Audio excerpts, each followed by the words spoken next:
मैं प्रिया हूँ, उम्र 28 साल, शादी को 5 साल हो चुके हैं। मेरा पति राजेश अक्सर काम के सिलसिले में बाहर रहता है, कभी हफ्ते भर, कभी 15 दिन। हमारा घर छोटा सा कस्बा है, जहाँ सब एक दूसरे को जानते हैं। ससुराल में सास ससुर और देवर राहुल रहते हैं। राहुल मुझसे 2 साल छोटा है, अभी भी कॉलेज जा रहा है, लेकिन घर का सारा कामकाज उसी के कंधों पर है जब राजेश नहीं होता। आप सबसे एक छोटी सी विनती है, अगर मेरी यह कहानी आपको छू जाए तो चैनल को सब्सक्राइब जरूर कर लीजिए। आपकी एक क्लिक से मुझे बहुत हिम्मत मिलती है। उस दिन भी राजेश 3 दिन पहले ही शहर चला गया था। घर में सिर्फ सास ससुर, राहुल और मैं। दोपहर के बाद सास ससुर अपने कमरे में आराम करने चले गए। मैं रसोई में बर्तन धो रही थी। पसीने से मेरी साड़ी का पल्लू गीला हो चुका था। अचानक पीछे से आवाज आई, भाभी इतना अकेले क्यों खड़ी हो, हाथ भी तो दुखेंगे। मैंने मुड़कर देखा, राहुल दरवाजे पर खड़ा था, सफेद कुर्ता, नीली जीन्स, बाल कुछ बिखरे हुए। उसकी नजरें मेरे गीले पल्लू पर थोड़ी देर टिकी रहीं, फिर उसने नजरें झुका लीं। कुछ नहीं राहुल, आदत हो गई है, मैंने मुस्कुराते हुए कहा। वह पास आया, इतना पास कि उसकी सांस मेरे गाल पर महसूस हुई। आदत अच्छी नहीं होती भाभी, अकेले रहने की आदत, खालीपन की आदत। उसकी आवाज में हल्की सी गंभीरता थी। मैं चुप रही। बर्तन धोते धोते मेरा हाथ रुक गया। वह मेरे कंधे के पास खड़ा था। अचानक उसकी उंगली ने मेरे बालों के एक लट को हटाया जो गाल पर चिपक गया था। पसीना आ रहा है, गर्मी बहुत है। उसके स्पर्श से मेरे शरीर में एक अजीब सी लहर दौड़ गई। मैंने जल्दी से पल्लू ठीक किया। तुम जाओ, पढ़ाई करो, मैं संभाल लूंगी। रात का खाना बनाते समय फिर वही नजदीकी। रसोई छोटी है। वह सब्जी काटने में मदद करने लगा। छुरी हाथ में लेते हुए बोला, भाभी प्याज काटते समय आंखें क्यों चुभती हैं, क्या कोई छुपा हुआ दर्द होता है? मैंने हंसकर कहा, प्याज का स्वभाव ही ऐसा है। स्वभाव? उसने छुरी रोक दी और मेरी तरफ देखा। कुछ स्वभाव बदल भी जाते हैं ना जब कोई पास हो तो। उसकी आंखों में कुछ था जो सीधे मेरे दिल तक पहुंचा। रात को सब सो गए। मैं छत पर खड़ी थी। हवा चल रही थी। अचानक पीछे से हल्के कदम सुनाई दिए।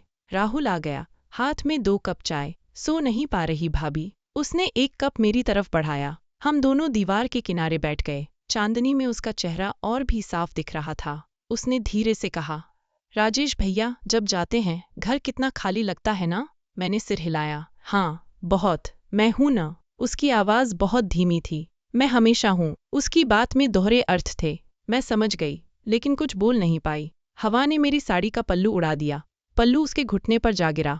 उसने पल्लू को धीरे से उठाया और मेरे हाथ में थमा दिया। उंगलियां एक दूसरे से छू गईं। उस स्पर्श में बिजली सी दौड़ गई। अगले दिन सुबह सास ससुर बाजार गए हुए थे। घर में सिर्फ हम दोनों। मैं आंगन में कपड़े सुखा रही थी।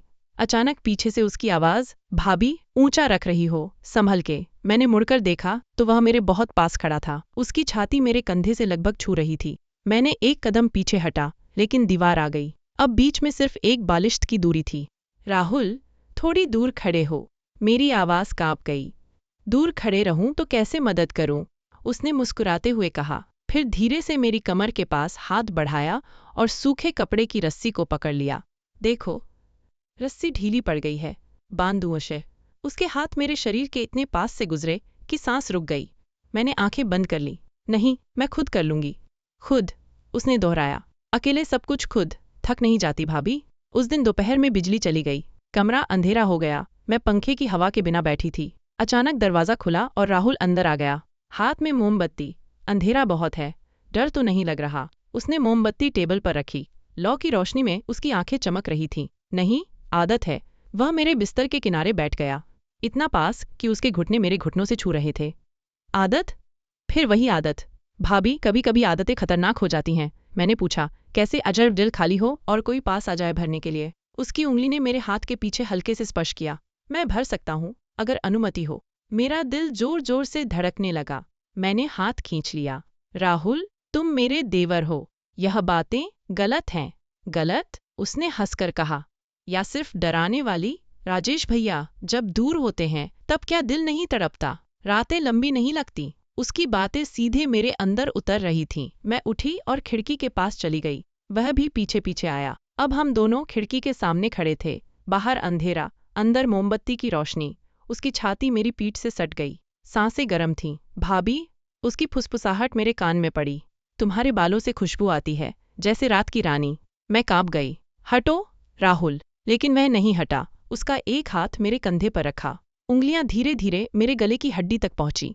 मैं हट सकता हूँ अगर तुम सच में चाहो, लेकिन आंखें झूठ नहीं बोलती भाभी। मैंने आंखें बंद कर लीं। शरीर में आग लग रही थी। मन कह रहा था, एक बार, बस एक बार इस अकेलेपन को भूल जाऊं, लेकिन होश ने रोक लिया। मैंने जोर से उसका हाथ हटाया और मुड़कर खड़ी हो गई। बस करो राहुल, यह घर है, रिश्ते हैं। वह चुप हो गया, फिर धीरे से बोला, मैं जानता हूँ, इसलिए ही तो। रात का खाना चुपचाप हुआ। सास ससुर भी लौट आए थे। सब सो गए। मैं अपने कमरे में लेटी थी। नींद नहीं आ रही थी। अचानक दरवाजे पर हल्की सी दस्तक हुई। भाभी, मैं हूँ। मैं उठी, दरवाजा खोला। राहुल खड़ा था, हाथ में एक गिलास पानी। प्यास लगी होगी, गर्मी है। मैंने गिलास लिया, उंगलियां फिर छू गईं। इस बार उसने गिलास नहीं छोड़ा। दोनों के हाथ गिलास पर थे, उसकी आंखें मेरी आंखों में। राहुल, अब जाओ। जाऊंगा, लेकिन पहले एक बात कहने दो। उसने गिलास रखा और मेरे दोनों हाथ पकड़ लिए। तुम अकेली मत रहो, जब भी खालीपन लगे मुझे बुला लेना। मैं सिर्फ देवर नहीं, तुम्हारा सहारा भी हूँ। उसके हाथ गर्म थे, पकड़ मजबूत। मैंने हाथ छुड़ाने की कोशिश की, लेकिन वह और कस गया। देखो भाभी, तुम्हारे हाथ कांप रहे हैं, डर या कुछ और। मैं कुछ नहीं बोली। वह एक कदम और पास आया। अब हमारी सांसें मिल रही थीं। उसकी नाक मेरे गाल से छू गई। मैं चूम सकता हूँ अगर कहो। मेरी आंखें भर आईं। नहीं, मत करो। उसने मेरी ठुड्डी उठाई। फिर क्यों आंखों में चाहत है? मैंने जोर से धक्का दिया। बस, अब बाहर निकलो। वह मुस्कुराया। वह मुस्कान अजीब थी, जैसे कुछ छिपा हो। ठीक है भाभी, लेकिन याद रखना, मैं हमेशा पास हूँ। अगले 3 दिन ऐसे ही बीते। हर मौके पर वह पास आता। कभी रसोई में कंधे से कंधा मिलाकर, कभी सीढ़ियों पर हाथ पकड़कर संभल के, कभी रात को छत पर बैठकर दोहरी बातें। भाभी, चांद भी अकेला लगता है ना, जब कोई साथ न हो। तुम्हारी साड़ी का रंग जैसे कोई बुलावा दे रहा हो। अगर मैं तुम्हारा पति होता तो कभी बाहर न जाता। हर बात में तनाव बढ़ता जा रहा था। मेरे अंदर 2 आवाजें लड़ रही थीं। एक कहती थी भाग जा, दूसरी कहती थी और पास आ। चौथे दिन दोपहर, सास ससुर फिर बाहर गए। घर पूरी तरह खाली। मैं नहाने गई। बाथरूम से निकलते समय साड़ी ठीक से नहीं बंधी थी, पल्लू ढीला था। बाहर आकर देखा तो राहुल गलियारे में खड़ा था। उसकी नजरें मेरे गीले बालों पर, फिर गले पर, फिर वहां जहां पल्लू खिसक रहा था। वह धीरे धीरे पास आया। भाभी, पल्लू सही कर लो, नहीं तो क्या? मेरी आवाज खुद कांप रही थी। नहीं तो मैं सही कर दूंगा, उसने कहा, और सच में हाथ बढ़ा दिया। उसकी उंगलियां मेरे कंधे पर पड़ीं। पल्लू को ठीक करते हुए उसका हाथ मेरे सीने के पास से गुजरा। एक पल के लिए रुका, फिर धीरे से बोला, इतना नरम कैसे संभालती हो खुद को? मैंने उसकी कलाई पकड़ ली। राहुल, सीमा पार मत करो। सीमा, उसने मेरी कलाई पकड़ ली। अब दोनों एक दूसरे को पकड़े खड़े थे। सीमा तो तब टूटती है जब दिल नहीं मानता। तुम्हारा दिल मान रहा है भाभी, मैं देख सकता हूँ। उसने मुझे दीवार से सटा दिया। शरीर सट गए। उसकी सांसें तेज थीं, मेरी भी। उसने अपना माथा मेरे माथे से लगा दिया। एक बार, बस एक बार, अपनी आंखें बंद कर लो, बाकी मैं देख लूंगा। मैं कांप रही थी। आंखें बंद होने ही वाली थीं कि अचानक बाहर से सास की आवाज आई, प्रिया बेटा, हम आ गए। जैसे जादू टूट गया। राहुल एक कदम पीछे हट गया। उसकी आंखों में निराशा थी, लेकिन कुछ और भी था, जैसे राहत। रात को सब सो गए तो उसने फिर दस्तक दी। इस बार मैंने दरवाजा नहीं खोला। वह बाहर से बोला, भाभी, खोलो, जरूरी बात है। मैंने खोला। वह अंदर आया, कमरे का दरवाजा बंद किया, फिर मेरी तरफ देखा और बोला, आज जो हुआ वह दोबारा नहीं होगा। मैं चौंक गई। क्या? उसने गहरी सांस ली। मैं जानबूझकर तुम्हारे करीब आया, जानबूझकर बातें कहीं, जानबूझकर छुआ। मेरा चेहरा लाल हो गया। तुम क्या कह रहे हो? राजेश भैया ने मुझे कहा था। उसकी आवाज अब बिल्कुल साफ और गंभीर थी।